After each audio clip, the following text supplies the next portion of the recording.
Ce n'est pas tous ceux qui meurent qui reposent en paix. Je suis désolé de le dire, mais ce n'est pas tous ceux qui meurent qui reposent en paix. Quand on est là, on dit repose en paix.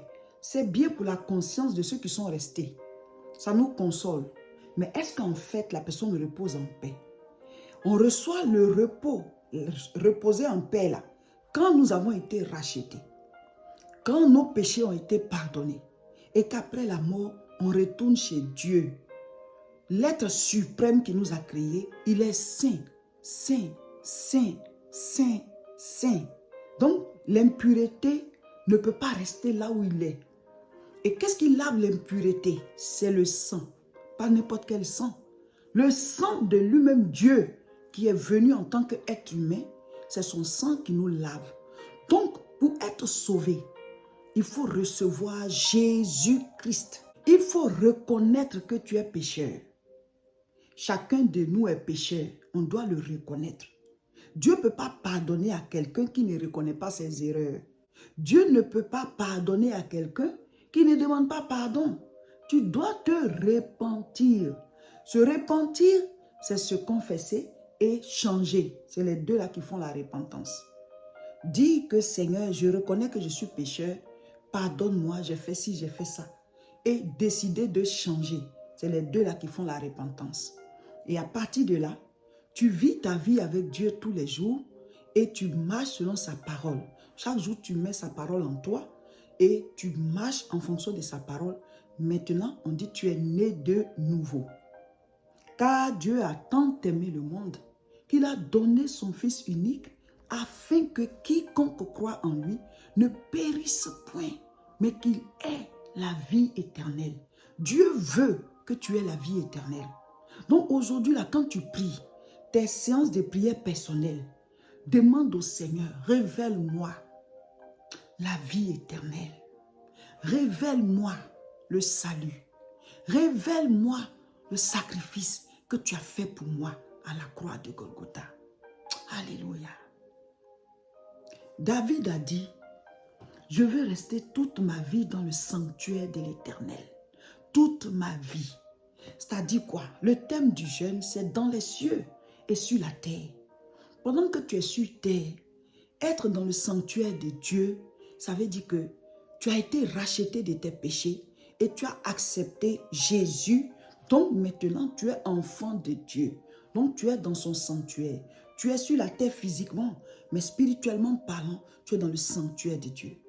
Et alors, après la mort, plus tard, ou bien quand Jésus va venir, quand la trompette va sonner et qu'on va partir, tu seras aussi dans le sanctuaire de Dieu, dans les cieux. Dans le sanctuaire de Dieu, dans les cieux. Dieu est réel. Sa parole donne la vie. Sa parole guérit. Sa parole donne la vie éternelle. La vie éternelle, c'est quoi? C'est la vie de Dieu. C'est une vie qui ne meurt pas, car elle a vaincu la mort. Donc, quelqu'un qui a accepté Jésus-Christ, quand il est mort, quand on dit il est mort, là, en fait, il a quitté son corps. Il a quitté ce corps et c'est ce corps qui retourne à la poussière.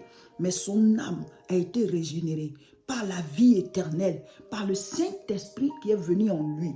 Le Saint-Esprit est venu en lui, donc il est régénéré, il a reçu la vie éternelle. Donc cette âme-là retourne chez Dieu. Et alors dans les cieux là-bas, éternellement, tu es dans le sanctuaire de Dieu, au paradis, dans le lieu très saint, dans le royaume des cieux, la nouvelle Jérusalem, la cité céleste. Amen. C'est ça notre espérance. On se donne à Jésus pour la vie éternelle. Être dans les cieux, les noces de l'agneau. Mon frère, ma soeur, les biens du monde vont passer, mais le salut de ton âme, bats-toi pour ça. Reste connecté au Seigneur pour la vie éternelle. On devient chrétien d'abord pour ça. Mon frère, ma soeur, ce monde va passer. Et même si ce monde n'est pas encore passé, nous, on est de passage. C'est clair qu'on n'est pas éternel sur cette terre. Parce que le corps que nous avons là, c'est un corps périssable. Il y a une date de péremption. Et quand la date arrive, ben, l'âme doit sortir du corps. L'âme, c'est la partie invisible. L'esprit, l'âme, ce sont les parties invisibles de l'homme. C'est le corps qu'on voit parce qu'on est dans une vie matière. Une vie où les choses sont physiques. Mais il y a une autre vie où les choses ne sont pas physiques, les choses ne sont pas matière. C'est la vie spirituelle. Et Dieu est esprit.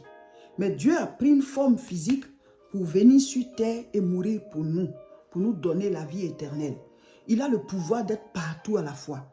Il pouvait devenir homme et il est devenu homme pour payer à notre place et nous donner la vie, sa vie qu'il nous avait donnée au départ. Il a pris la poussière, il a fait un corps, il a mis son souffle dans les narines. C'est ça, la vie de Dieu. Et la vie de Dieu est symbolisée par son esprit. On avait reçu son esprit au départ. Et comme son esprit est saint, on dit Saint-Esprit, on a péché, on a désobéi. Et son esprit nous a quittés. Nous avons juste notre propre esprit en tant qu'esprit de l'homme qui nous permet d'être vivants. Et quand quelqu'un meurt, on dit il a rendu l'âme. Donc, tu rends ce qu'on t'avait déjà prêté. Donc, l'âme là ne nous appartient pas. Ça vient de Dieu. Mais qu'est-ce que c'est l'âme? On ne sait pas. C'est quelque chose de spirituel. Tu n'as jamais vu ton âme. Mais quand la personne décède, on dit il a rendu l'âme. Il a rendu l'âme. Mais à quel moment on te l'a donné?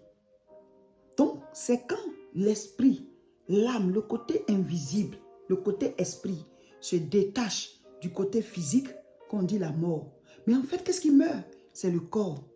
Mais la personne à l'intérieur qui se manifeste à travers l'âme, l'esprit, celui qui parle à travers la personne, celui qui bouge les doigts, celui qui regarde à travers ses yeux et qui entend à travers les oreilles, quand il sort, tu vas parler, la personne n'entend plus, tu vas l'appeler, elle ne peut plus répondre.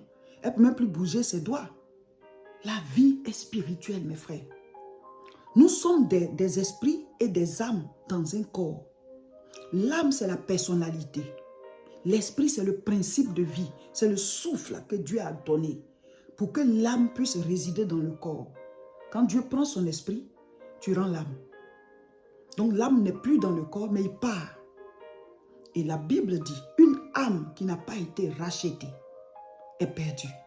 Parce que ça veut dire que son sang, le sang de l'agneau n'a pas lavé cette âme. Donc cette âme est impure. Or Dieu étant pur, alors la personne ne peut pas aller chez Dieu après la mort. Ce n'est pas tous ceux qui meurent qui reposent en paix.